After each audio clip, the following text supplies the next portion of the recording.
forefront. And shame on me, because I didn't send the text out today, because I just saw it this morning. But there should be everybody out here to be. This block should be, but God has who he wants to. So that means tomorrow, if each of you just brought 5 people, how about that? If each of you just reached out to 5 people and said, I need you with me. Because if you're a leader and ain't nobody following you, you just taking a walk. How about that? If you're a leader and ain't nobody following you, you just taking a walk. So we're going to trust God because we know we need God's help. Because these people are not going to stop. White, black, brown, yellow, don't make no difference to me. If you are fascist and you're racist, you are not one of God's people. God is a God of justice, not injustice. If you read the Bible and you know about Moses, and he had to go to Pharaoh and say, let my people go. Oh, they had to let him go. And we're going to have to take that same type of stand. We're going to have to start speaking up. I thank God for Raz Barack the mayor. I thank God for Amina Barack. I thank God for Larry Ham. Because I was one of the ones who used to be silent. I used to sit on the side and just watch all this stuff happen. But God has given us a voice. And shame on us if we're silent with it. God bless you. God bless North. God bless this state. God bless this country. And God, please help the world. Yes. And I'm going to say one last thing.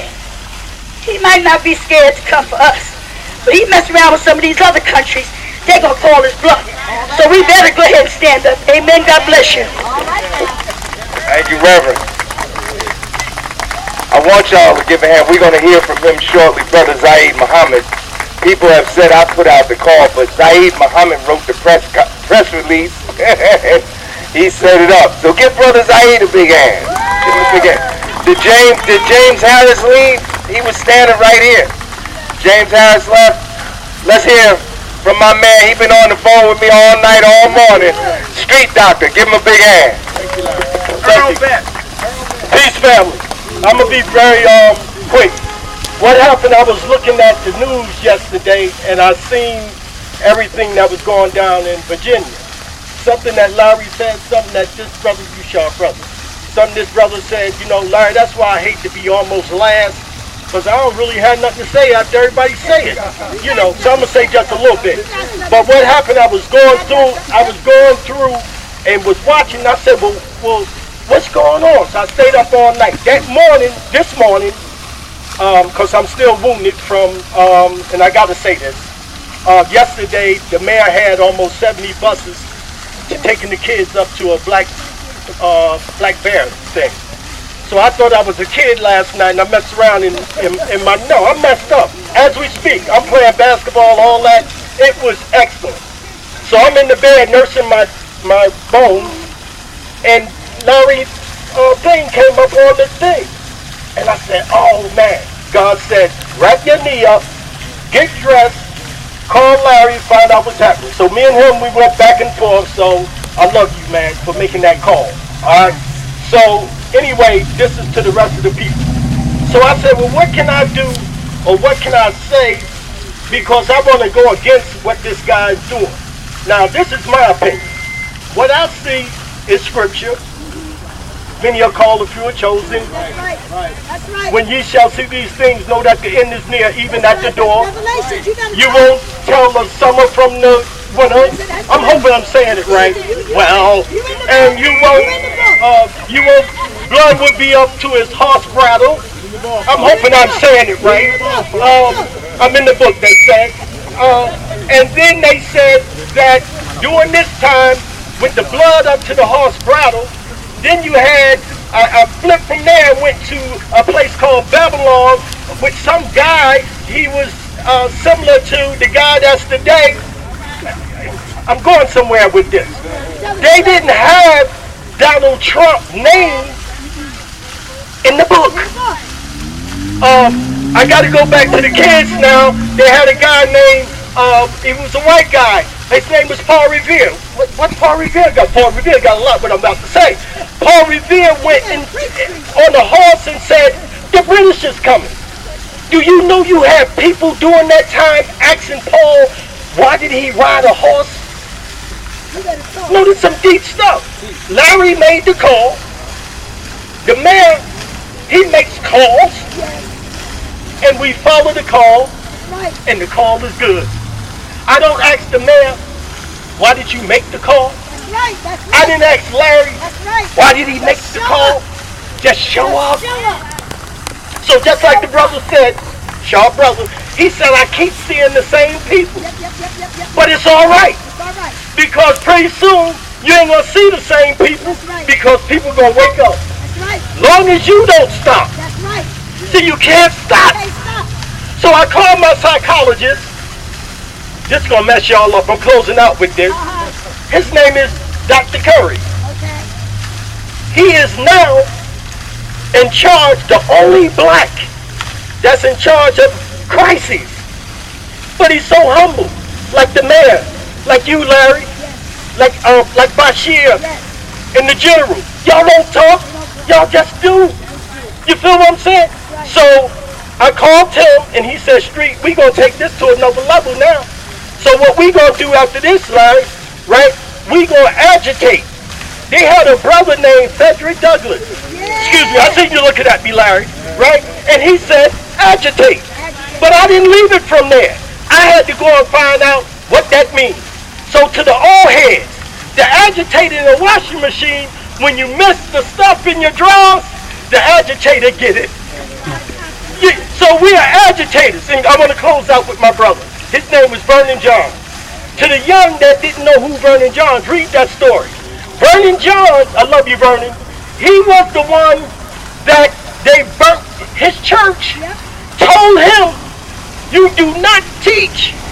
You just talk about God and that's it.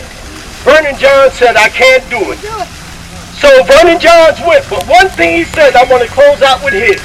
He said, anytime you see a good fight, get in it. All right. Thank you, Street. Thank you. Give Street a hand. We're gonna hear from Antoinette, and we're gonna hear from Saeed, and I want Brother Justice. Is Justice still here? I saw Justice. I want Justice to close it out. But we had a long line of men, so I thought we need to mix it up a little bit. This sister here, a great activist, a poet, a writer, an educator, a mother, and the wife of Junius Williams, Sister Antoinette Ellis Williams. Give her a big hand. Yes! Represent! I have a question for you. Have you seen the Promised Land? Well, ma'am.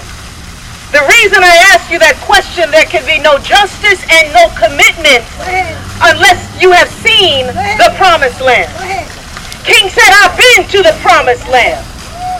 There's understanding there is a place where nothing can touch you. When you understand that structural issues have no power in your life, there are going to be a long line of attacks in this battle. It is certainly a war. But you cannot be successful unless you understand that this system can do nothing to us. We have everything that we need right here. If you saw those on the right who came, they had army fatigues on. They had on helmets and shields. I guess you get that from Amazon.com. But I'm here to say that you may not have those physical things, but there is power in the people, and it's not just a slogan. If there is any weak link in the chain, we must attend to those weak links. It's called homophobia. If there's any weak link, it's called misogyny. If there's any weak link, it's called anti-Semitism. It's called fascism. It's called Islamophobia. If you have issues, you cannot come to this party. If you are broken, you need time to heal. Because we're calling all whole vessels right now, and all of us got some cracks in the vessels. But let me tell you, if you get a glimpse of that Promised Land that King was talking about, there are mountains that may seem big, but I'm telling you, you can look at that mountain and you can say, DT 45, you will not stop what we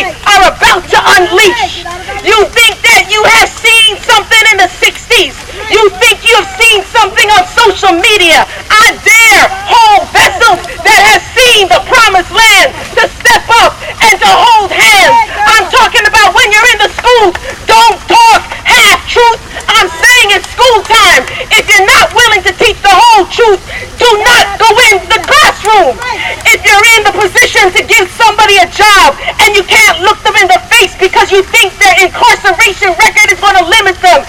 Step out the way. You don't need that job because there are a whole lot of other warriors that need the job. Right now, we need some whole people. If you're sick, we're going to try and take care of you because we cannot leave any man or woman in the field. But let me tell you, until you see the promised land, DT 45 will keep on stomping. I invite you to read a little history. I invite you to sit at the feet of somebody who's been through something. And after you do that, maybe you'll get a little glimpse of what that might look like. I'm asking you not just to come and stand up here periodically. It's going to take organizing. It's going to take hard work. It's going to take you actually showing up and actually writing a letter.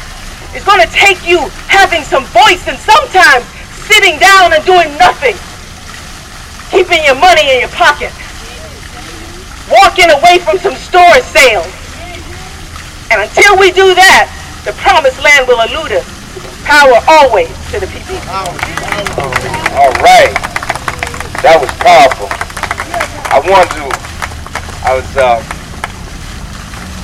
We need to hear from some of our white brothers and sisters. So I'm going to ask Ted Glick to come and say a few words. Give him a big hand. Ted Glick is a real activist. He was protesting, went to jail, and had to serve time in federal prison for protesting, for hanging the banner, right? That's right. Give him a big hand. Ted Glick. Thanks, Larry. I wanted to also thank Larry for making the call for this action. I actually, I was on vacation. I got back late Tuesday night. Friday night, I started hearing about, looking at on Facebook, what was going on in Charlottesville with the Nazis and the Klanners and the alt-right and the white supremacists with their torches, chanting blood and soil, taking that from Nazi Germany, blood and soil, chanting that. I saw young white people, unarmed young white people standing up to them. I saw that and I got hooked into what was going on in Charlottesville. So I spent yesterday watching the TV, checking Facebook, following it, looking at CNN, looking at MSNBC, looking at Fox News even. I wanted to see how they were covering it. And I was just struck by how bad these guys looked on all these racists, how bad they looked on all of these stations. So I think that's one thing that's important. This was not a victory for the racists and the white supremacists in Charlottesville. It was a setback for them. It was a political setback. Trump now has another front in terms of people going after him. The fact that he wouldn't name the ones responsible for what happened there and try to literally whitewash it. So that's one thing. Another thing, I learned about, and I've heard of this group before, there's a group called Rednecks Against Racism. They also go by the name, I believe, Redneck Revolt. These are white people, primarily young people, I'm sure. I know very little about them, but I urge you to check them out. They were major players in the action yesterday in terms of the people protesting the racists. They have chapters throughout the country, maybe 30, 40, perhaps more. And these are young white people who are standing up against racism in bastions of racism in places, I mean, it's bastions all over the country, of course, including Newark. But these are young people who are coming forward in this period that we're in right now, stepping up. So I'd urge you to check them out. That's a real important development in terms of the movement. The last thing is this. From watching all the news yesterday, trying to find out what was happening, trying to see what was going on, at one point I heard somebody saying on one of the stations something to the effect that they had seen the car driver, right? The guy who did the terrorist act of driving into the counter-protesters, that they had seen him consulting, like with some other people. And this guy was saying something like, it's like they were telling him, okay, now's the time to go. So we need a call for investigation into not just the guy who was caught, but the rest of them who were probably involved with this guy in this planned terrorist act. So, let's keep this up. It seems to me, from my experience in the movement, this is a moment on the issue of racism and the issue of rising fascism in this country that we can really work with, and we can make progress with, and we can deepen our alliances and get more people to understand what's going on and build the movement. So again, thanks Larry, and thanks Pop for calling this action. It's really critical that we've done this today. It's happening around the country. These actions are happening around the country, and we need to keep this movement going and building it. Thank you. Thank you, Ted. That's right. So we're going to hear from Brother Zaid, we're going to hear from Brother Justice, and then we're going to close out with my brothers that came all the way from New York, Carlos and Angel. Come on over. We're going to hear from y'all too. But right now, we're going to hear from the Chief Information Officer, the People's Organization for Progress, the Chair of the Political Prisoners Committee, Brother Zaid Muhammad. Give him a big hand. Give him a big hand. Newark's Black Panther. All power to the people, everybody. I didn't come prepared to say anything, of course, because we had so many words from so many quarters, hitting so many marks, we say and acting, that are right on point. But since I do represent a certain kind of legacy, I'm going to use my remarks to say something that speaks to the place of that legacy and how it informs us in this moment. First, let us appreciate militarily that what happened yesterday was absolutely preventable, right? So when we put the pressure back on the pig, it was absolutely preventable. Most states will not even allow you to march with signs that have sticks on them anymore. Those jokers came out with torches. Right. If that had gone, this whole thing could have been a lot worse than the casualties we saw as a consequence of that car. So the pigs got to be put on blast for that, right? Second, you also need to understand that they clearly did not protect you. To this day, all up and down these states, even in communities where we got them on watch like this one, they are not the people to call, unfortunately, when we got real problems, because they tend to make things worse until we change that game. So what does that mean? It means what some of our ancestors and some of our elders and some of us who come from a certain kind of tradition have always said, that you need to be prepared to defend yourself. We need armed formations in our community that are trained and disciplined to protect our people when our people are doing the right thing. We need armed formations to keep forces from coming into our community and dropping drugs and terror and confusion and all that mess that we don't need. We need armed formations to be equalizers when other armed formations come before our people and seek to strike terror in our people's lives or seek to maim and kill us, whether they be official or unofficial, whether it be in dark uniforms or white robes. We need to understand that there is always a place to defend yourself, and we need not apologize ever to any compromising, buck dancing elected official that looks like you or some racist who is in large and in charge from Trump on down. If they are willing to use violence to hurt us and deny us our human rights, then we're willing to do whatever is necessary to make them stop. Holler if you hear me. All power to the people. All power to the people. All power to the people. That is a tradition that we must honor and defend and also nurture and guide and direct, because it is absolutely necessary.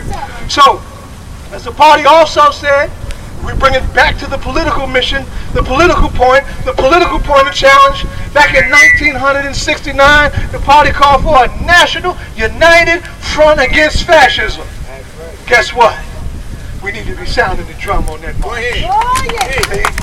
Because it's all political in the end. We need a united front against fascism. So the time for that is now. So we say we love you, we have each other's back, stand strong, train.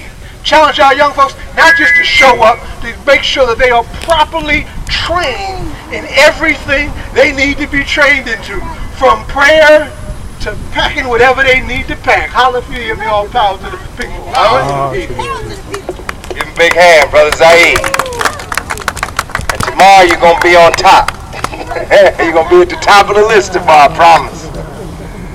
And I don't want y'all to think there's a whole lot of sunlight between me and Zaid on the question of self-defense. I wholeheartedly endorse black people's right to self-defense. Oh, yeah. The Second Amendment does not only apply to white people.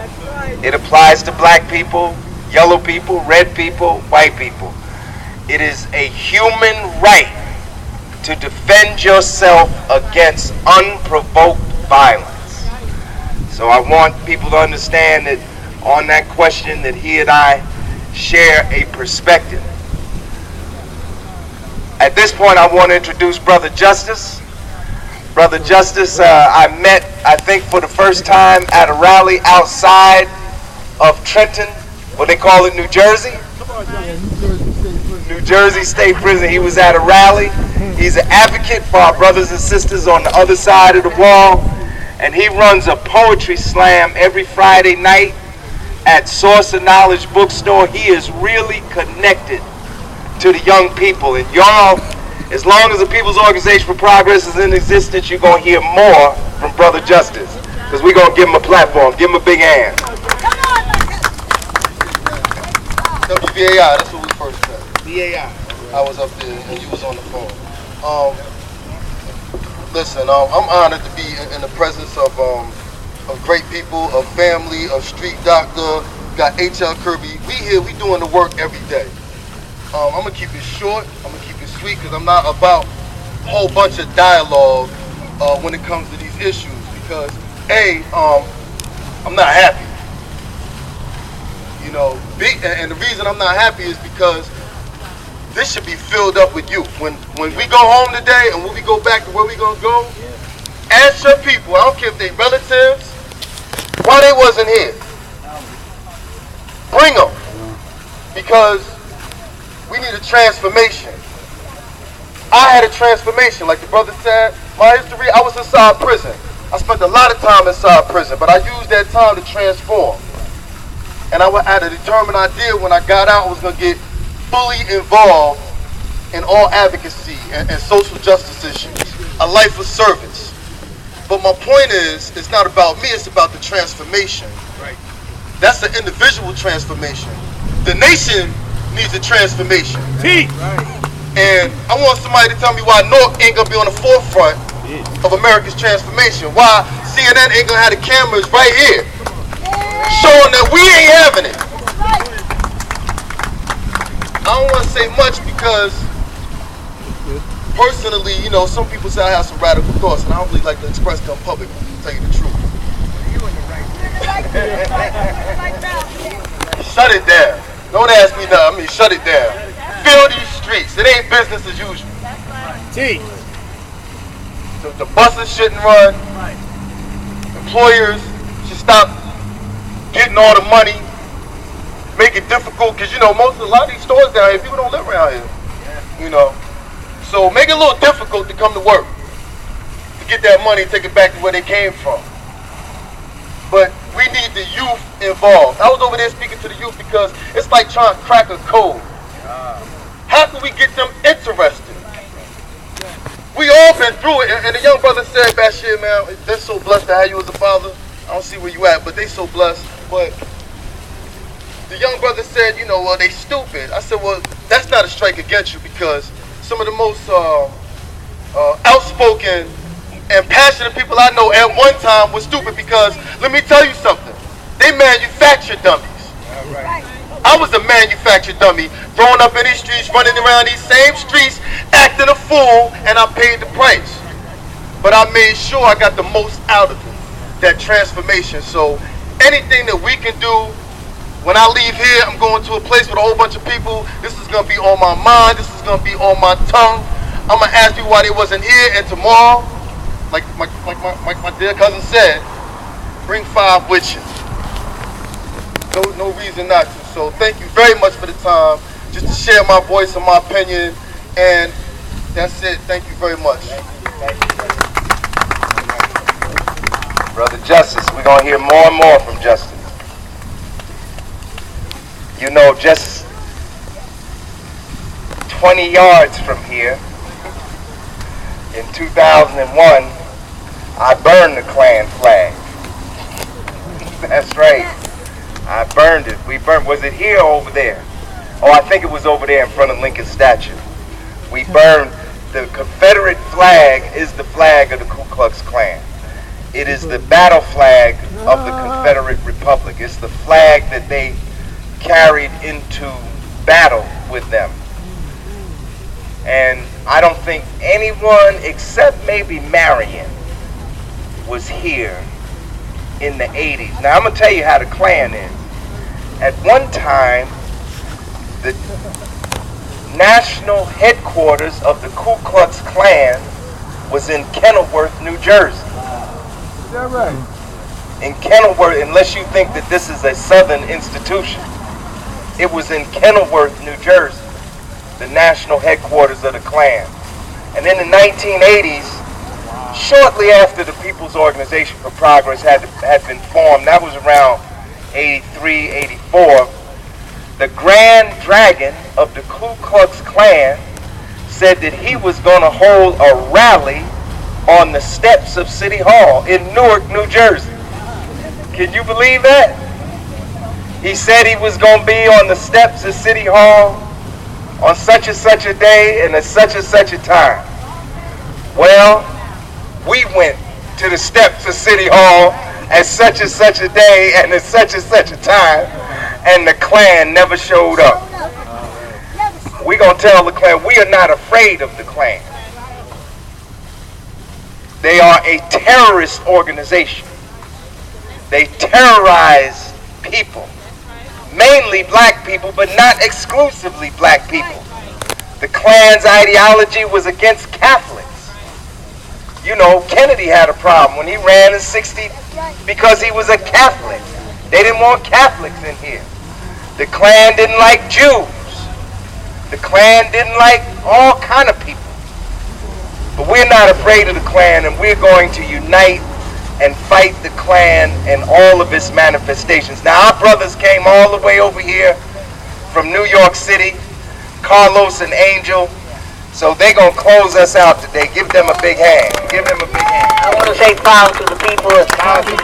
And I just wanted to say that, this is nothing new, because I remember during the Nixon administration, and I also want to give credit to the deacons of self-defense. When they knew they were writing, the Klan was writing, whoever these, what I call fascists, I don't get into north of things, they're just plain ass fascists, riding around claiming that they are superior.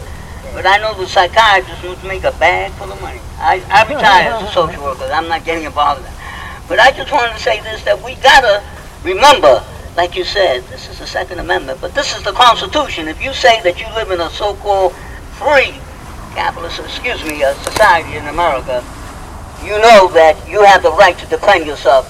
And the power of God. You know, we have to give credit to the deacons of self-defense that stood up there to the Klan, and the Klan ran like a little kid, if they are. So I just wanted to say the power of God. We got to unite, all of us. I only say thank the Lord. I can't say anything else. I don't use no foreign words. Yeah, I just say thank the Lord, because he's the one that get me together. I ain't worried about any other name. I can't deal with that. But I have to say that we have to remember Jackson State, Mississippi. We have to remember Greensboro, South Carolina. And then later on, Kent State, where they killed white people. And that's when they were waiting. But people fought, and we have to remember that. Of Richard Nixon, who's a nut just like this nut. And that paranoid...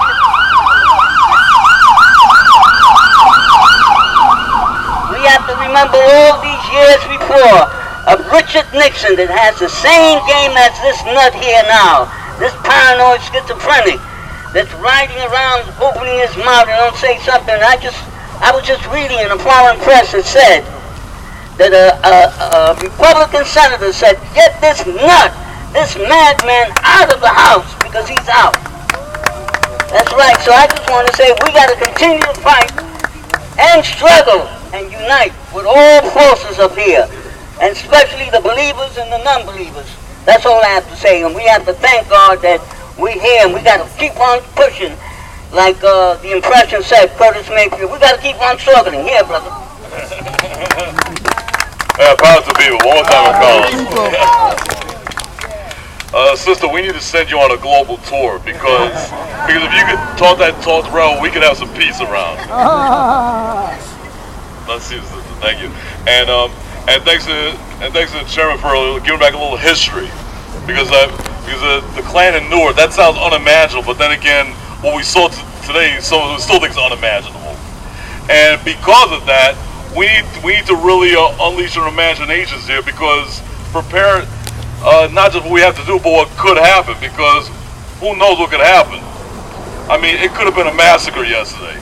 It could have been, so we got to think of it that way. But that's a martyr that we have to mourn, and we have to bring justice to that case. But part of our struggle to bring justice, and the reason why I was mentioning thinking globally, is that we need to reach out to our friends internationally. I mean, we have many progressive movements in the United States that give support and solidarity all around the world. I just mentioned a dear brother, I know who would be here if he heard about it, Anthony Monteiro, former National Secretary of the North American International Movement in Solidarity with African Liberation back in the 70s. We need to think about building a movement in solidarity with our oppressed peoples right here in the United States, all around the world. Let the whole world go to your email contacts, go to your media friends, and be willing to just go around the world and say, look, this is what's happening here. Just like with brother Minister Malik Chavez, brother Minister Malcolm X said, bring this case to the United Nations, but bring this case to an international audience. Let the whole world know what's going on here. If the streets are paved with gold, that's the gold they stole with us. Thank you. All right.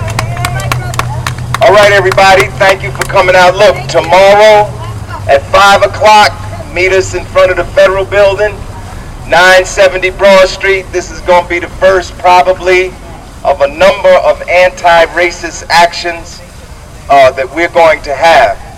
And everybody get on the phone tonight, get on social media, spread the word whatever way you can, and let's try to build this movement up. And I have to say this, that we need to begin to think about those of us that haven't been engaged in it, because some people have been engaged in it. We need to think about now massive civil disobedience. It is clear that the norms for dissent are not working. They're not going to work on number 45.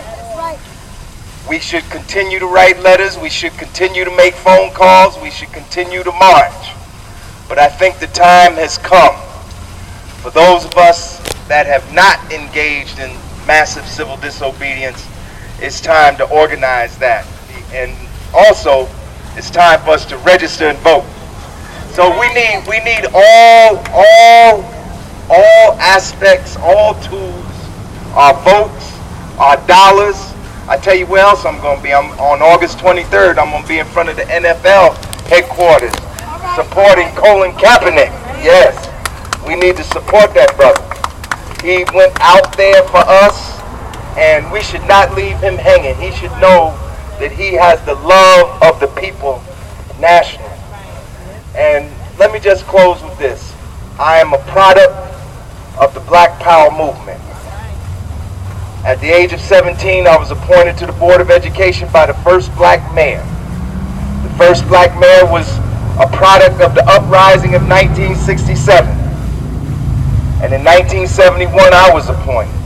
And in 1970, other black people were elected and appointed to offices. I'm an advocate of black self-determination, and I'm a fighter for black liberation. But I understand this. We're in the belly of the beast. We're in the epicenter of worldwide imperialism.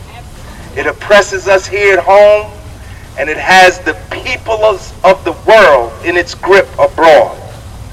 And ultimately, while we labor in our separate movements for our particular struggles against our particular oppressions, ultimately, we are going to have to bring our movements and our peoples together into one powerful movement. To not just get Trump out, not just to get his regime out, because I'm going to tell you, If we get Trump out and we get his regime out, there'll be another Trump and another regime. Trump and his regime are a product of a system that thrives off the oppression and exploitation of the masses of people. And ultimately, to build the kind of society we want to build, we will have to do as Dr. Martin Luther King said in his book, Where Do We Go From Here, Chaos or Community? We'll need a radical transformation of our socioeconomic system, a radical redistribution of power and wealth. Nothing short of that is going to bring about the change that we want. I'm 63 years old. My people were in a terrible condition when I was 3 years old, and they're in a terrible condition at 63 years old. Because the one thing that hasn't changed is the system. We need to change this system. And we need to build a movement. We don't need to be like Trump. You know, we need to be the opposite of Trump and build a movement for the liberations of our particular peoples, but also for human liberation. I don't think that it's wrong for us to develop a planetary consciousness. I know some of you want a black consciousness, and I'm for black consciousness. But brothers and sisters, the world is our community. Not just Newark, not just New Jersey, not just the United States. The earth is our community. And we must develop a planetary consciousness. We must see ourselves as the caretakers not only of the particular communities and peoples from which we come, but of the entire world. Because if they cut down all the trees in the Amazon, we will suffer here in the United States. If we don't stop fracking in America, it's going to hurt people in the Caribbean. Don't you know the earthquake in Haiti, they believe, was caused by fracking? When terrible events happen in other parts of the world, we can't eliminate global warming unless you have a planetary consciousness. You need a planetary. This is your world. This whole earth. And we have to take care of the whole thing. Beyond borders, beyond our ethnic groups, beyond our racial groups, beyond our nationalities, we are all interrelated. And this is what Dr. King was talking about. We are caught up in a web of interrelatedness. So let us have black consciousness and red consciousness and all these other consciousnesses.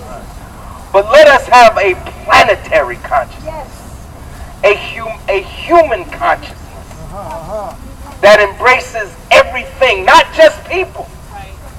We are caretakers of the earth. For too long, we've thought of humanity as separate and apart from nature. We continue to think that way at our own peril. We destroy nature and we destroy ourselves. So think about that. You don't have to agree with me. I just submitted to you for thought. Power to the people.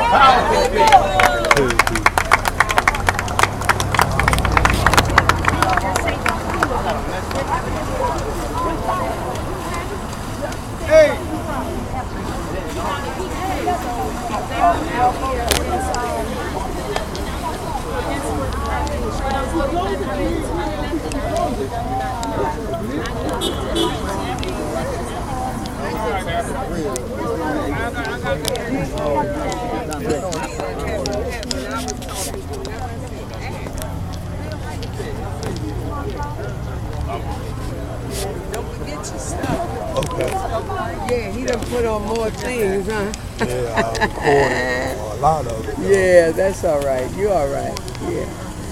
I'm going because maybe I'll see them tomorrow down at the Federal Building. I don't do it every Monday, but I guess I do it tomorrow. I might go down there. Yeah, well, whatever. Instead, You do what you do, okay? But take care of your business, okay? And this is nice here with that on there, that work. Yeah. No, I'm not into that. I told you I'm not into all them things. That's your problem. Stay off Facebook so much. Stay off. Get it back on, but stay off. Yeah, but don't put no more pictures unless you just put your face, okay? Or you got a nice outfit and you want to post that. Really? I gotta find a bathroom in Penn Station. I'm going. You see me easing, right? Gene, talk to you later, okay? I'll see you tomorrow.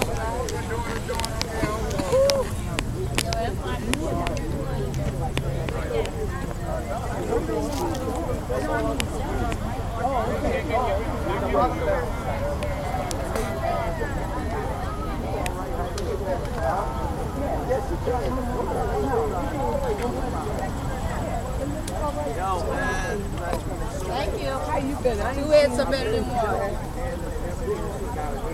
I know, you remember, yeah, but you've been trying to get some rest and enjoy yourself. Yeah, slow down. 3 days in a row.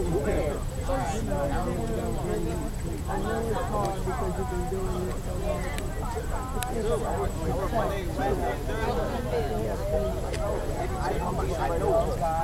That's what I'm doing. You sit you down, as we say. How you doing? Just sit you down. I'm going to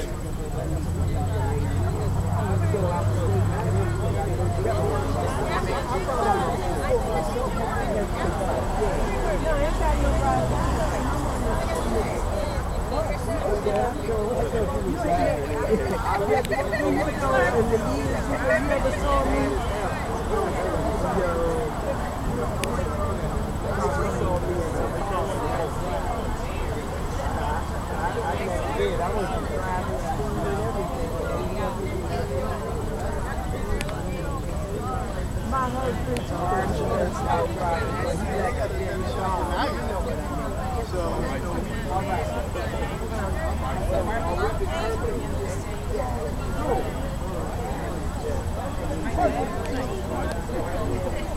Okay, all right, well, I'll see y'all then. I'm going to jump on the bus.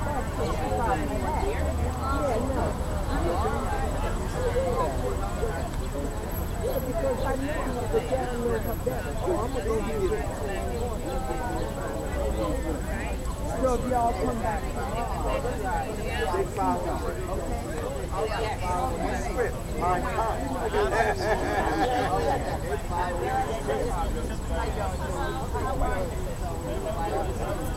Y'all need a ride?